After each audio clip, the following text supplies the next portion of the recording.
Episode शुरू होता है स्लो म्यूजिक और ओकारुन के साथ। कैफे में बैठ करके ओकारुन खुद को बहुत ही बुरा फील करवा रहा होता है।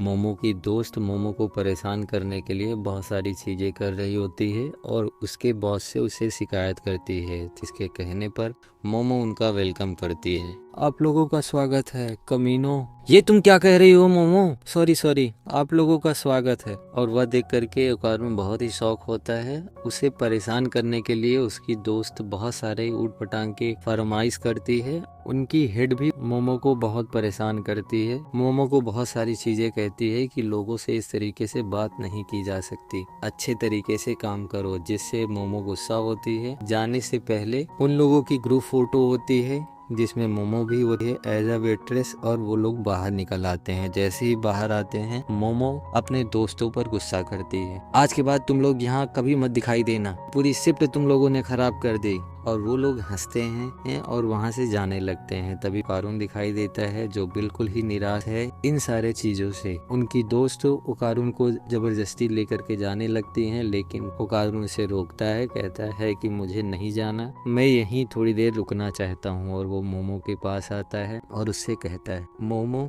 तुम्हारी शिफ्ट कब तक चलेगी? 10 बजे तक। मैं यही इंतजार करूंगा तुम्हारा नीचे, तुम जाओ अच्छे से काम करना, इसकी कोई जरूरत नहीं है। मैं इतना भी बुरा आदमी नहीं हूँ कि किसी लड़की को अकेले रात के लिए छोड़ दूं।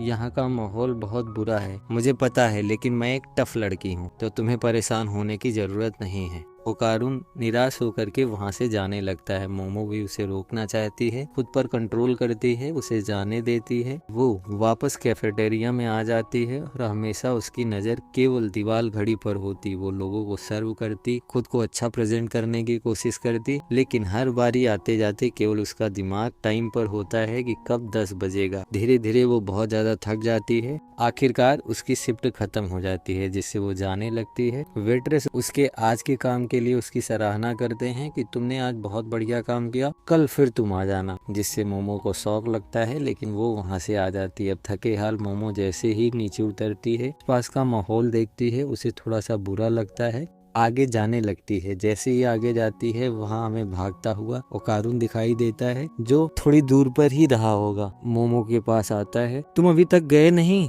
मैं मिस ओकारुन, मैं इतना भी बुरा आदमी नहीं हूँ कि मैं एक अकेली लड़की को रात में ऐसे छोड़कर चला जाऊं। चलो मेरे साथ चलो। वह शर्मा जाता है, अपने हाथ को पीछे खींचता है। तभी मोमो अचानक से उसका हाथ पकड़ लेती है और वह शौक में आ जाता है। उससे बात करते हुए वो दोनों वहां से निकल आते हैं। सीन स्विच होता है, हमें घर का सीन दिखाई देता है, जहां आयरा कॉफी पी रही होती है। जीजी को मंजीरो धक्का देने की कोशिश कर रहा है। वह अपने पोज को अच्छी तरीके से कर रहा होता है, जिसे देख करके वो लोग खुश हो जाते हैं और नानी अगले फेज पर जाने की बात करते हैं। मंजीरो तुम जाओ गर्म पानी लेकर के आओ। जीजी तुम अच्छा काम कर रहे हो। तुम ऐसा सोचो कि तुम्हारे शरीर में धुआं निकल रहा है, तुम्हारा शरीर पूरी तरीके से गर्म है, और मैं पहले सोया सास से ट्राई करूंगी, तो इसके लिए तैयार रहो, अपने ची को कंट्रोल करो। तुम अपने आप पर भरोसा रखना, तुम ये कर सकते हो। शुरू करते हैं। और वो उसे सिगरेट हटाती है और सोया सास की एक बूंद उसके ऊपर डालने के लिए तैयार हो जाती है। आयरा और मंजीरो इस चीज को बहुत ध्यान से देखते हैं और हाथ में गर्म पानी लिए हैं। जैसे ही सोया सास की एक बूंद उसके हाथ पर पड़ती है, उसके अंदर ट्रांसफॉर्मेशन स्टार्ट हो जाता है। वह बहुत ट्राई करता है उस ट्रांसफॉर्मेशन को रोकने के लिए। मंजीरो उस पर पानी फेंकने जाता है, लेकिन दादी उसे मना कर देती है और देखते ही देखते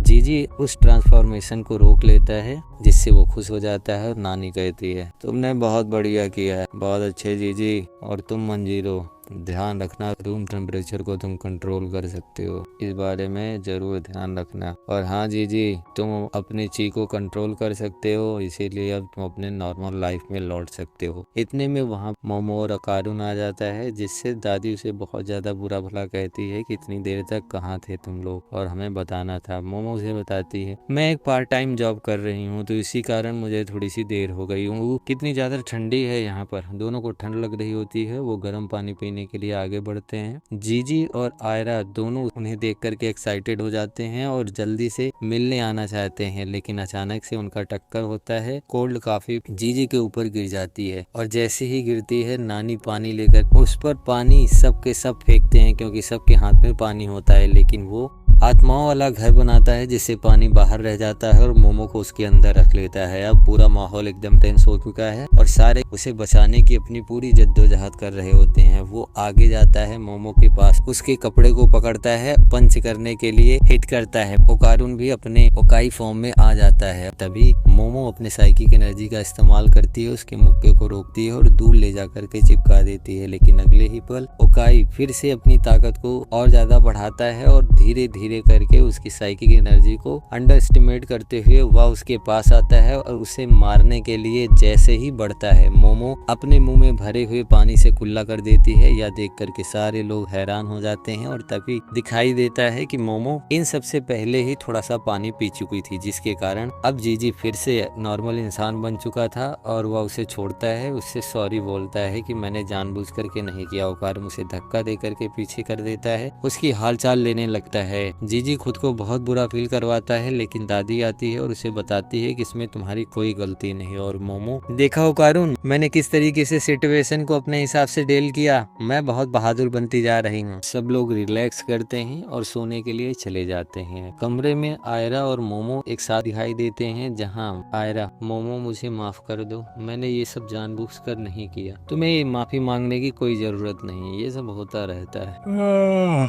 वैसे भी इतना दिमाग मत लगाओ, तुम्हारे पास है भी नहीं। मैं कोशिश करूंगी कि आगे से इस तरीके का काम ना करो। और वो बहुत निराश दिखाई देती है। वहीं जीजी और ओकारुन दिखाई देते हैं जो सेपरेट एक दूसरे के साथ लेटे हैं। ओकारुन आज के हुए इंसिडेंट को लेकर बहुत परेशान है और उसके दिमाग में कुछ ना कुछ तूफानी बातें चल रही है। तभी सीन स्विच होता है, सुबह का सीन दिखाई देता है और वहाँ कोई आदमी, मुझे ये गाँव बड़ा प्यारा है, मुझे ये गाँव बड़ा प्यारा है, मेरे जाने बहार तुम कहाँ हो, आ जाओ ना यार। आपको कोई ढूंढ रहा है, आपका दोस्त।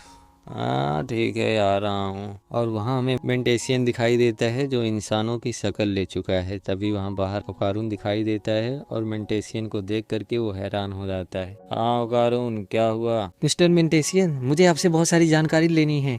क्या आप लोग ऐसे ही इंसानों के बीच घुल मिल करके रह जाते हैं? आपने अपना रूप कैसे बदल लिया?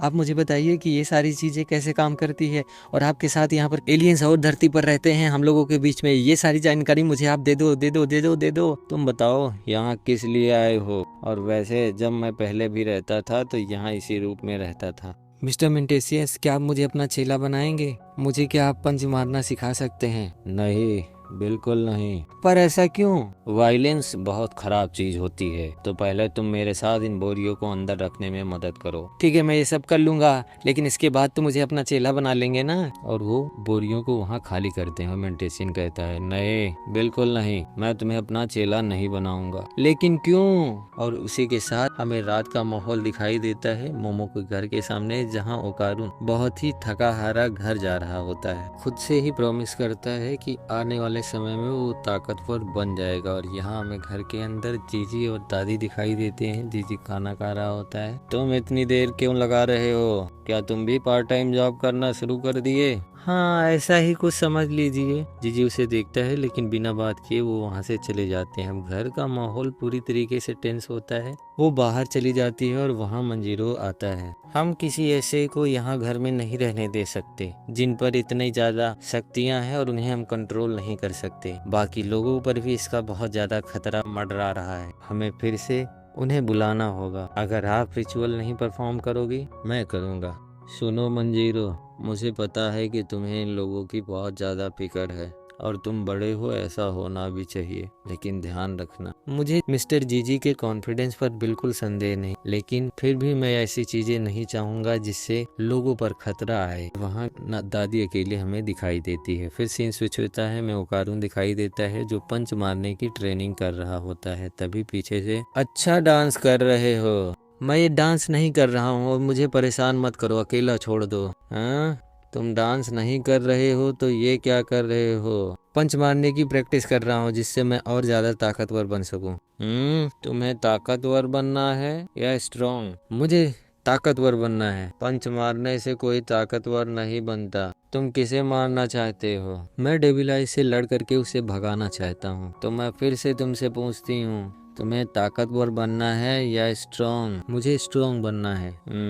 तो चलो मेरे साथ। और वो उसे लेकर के कहीं जाती है। जैसे ही वो वहाँ से निकलती है, पीछे हमें आयशा दिखाई देती है जो उन लोगों का पीछा करती है। अब सीन स्विच होता है और वो दोनों स्कूल पहुँच चुके होते हैं और टर्बो उसे पार करके अंदर जाने की बात करती है। ओकारुन को बहुत ज्यादा डर लगता है कि अगर कोई डांटेगा तो क्या होगा, लेकिन वो उसे समझाती है और वो अंदर जाते हैं। जैसे ही वो पार कर रहे होते हैं, आयरा उसे रोक देती है। उससे पूछती है, कैंटा का कूड़ा, तुम यहाँ क्या कर रहे हो? मिस आयरा प्लीज किसी को बताना मत। आप यहाँ से चले जाइए, ये बहुत खतरनाक होने वाला है। नहीं, मैं तुम्हारे साथ रहना चाहती हूँ। तो आप ये क्या कर रहे हो? बेवकूफ लड़की, तुम यहाँ से चली जाओ, तुम्हारा यहाँ कोई काम नहीं। और वो ट्रांसफॉर्म हो जाती है ओकाई में और उन दोनों के बीच झगड़ा होता है और ऊट पटांग की बकतही करती है, जिससे ओकारुन भी परेशान हो जाता है। तभी उनके बीच का झगड़ा शांत होता है और वो हमें कमरे के अंदर दिखाई देते हैं। समय बहुत ज्यादा हो चुका होता है, लेकिन आयशा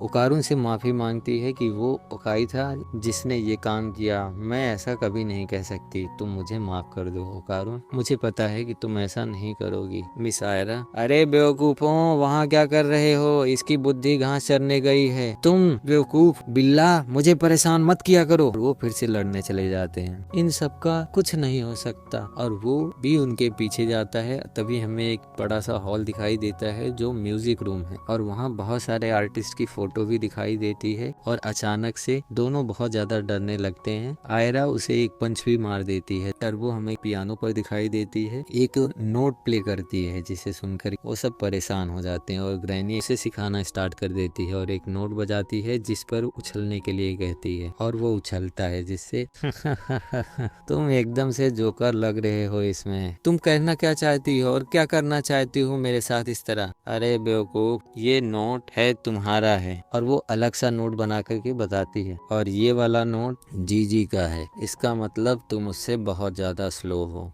तुम जितने समय में एक जंप करते हो उतने ओकाई 4 जंप कर सकता है, इसीलिए तुम उसको हरा नहीं पा रहे हो और वो तुमसे ज्यादा ताकतवर है। अगर तुमको उससे लड़ाई करनी है तो खुद को बेहतर बनाना पड़ेगा। तुमसे अच्छी तो वो दूसरी ओकाई है, वो भी 4 नोट कर सकती है एक बीट पर। ओकाई 10 नोट कर सकता है अगर वो बैरियर एक्टिव कर लेता है, और तुम केवल 2 नोट परफॉर्म कर सकते हो। इसीलिए खुद को बेहतर बनाना होगा। तभी फिर से एक नोट बजता है जिससे वो डर जाते हैं और वो बताती है कि ये मैंने नहीं किया। तभी वहाँ हमें कुछ अजीब सी आत्माएं दिखाई देती हैं। तुम लोग यहाँ इतने गंदे म्यूजिक क्यों बना रहे थे, मुझे बताओ। तभी वो बताती है वो लोग आ गए हैं, जिससे सारे लोग डर जाते हैं और वहाँ उस नोट के साथ बहुत ज़्यादा इल्यूजन होता है और वो लोग बहुत परेशान हो जाते हैं। टाइम बीतता है और वहाँ पर हमें बहुत सारी आत्माएं दिखाई देती हैं, जिससे वो बिल्कुल डर जाता है और वहाँ म्यूजिक चलना स्टार्ट हो जाता है। इसी के साथ आज का हमारा एपिसोड खत्म होता है।